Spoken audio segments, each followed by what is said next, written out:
Bonjour à tous, dans ce nouvel épisode, j'ai choisi de vous parler de la comparaison et de l'inspiration. J'ai moi-même connu cette situation lorsque j'étais plus jeune et que j'apprenais la guitare.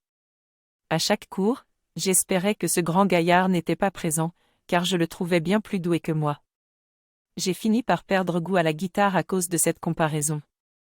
Plus tard, j'ai découvert comment passer de la comparaison à l'inspiration grâce à une formation en communication non violente. Marshall Rosenberg m'avait montré qu'on pouvait être inspiré par les autres, sans pour autant se dévaloriser. En se comparant, on a tendance à se détester soi-même ou à envier les autres. Il est donc important de se concentrer sur l'inspiration, d'observer comment les autres réussissent et ce qui peut nous inspirer pour atteindre nos aspirations.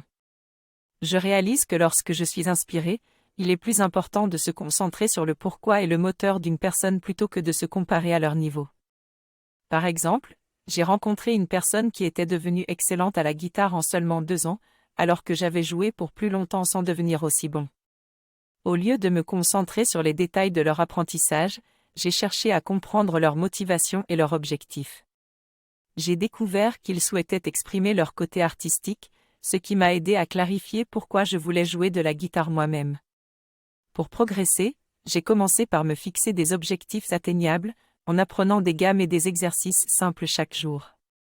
Plutôt que de me comparer continuellement à cette personne, je suis reconnaissant de leur inspiration et j'ai de la bienveillance envers moi-même en progressant petit à petit. Je pense qu'il est important de faire des petits pas chaque jour vers nos objectifs. Je souhaite que ce podcast vous inspire à être vous-même et à vibrer votre propre essence, car votre raison d'être est unique. Ainsi, vous pourrez offrir le meilleur de vous-même au monde. Je vous souhaite une excellente journée et rendez-vous pour le prochain épisode du podcast Le Matin 10 Envoie.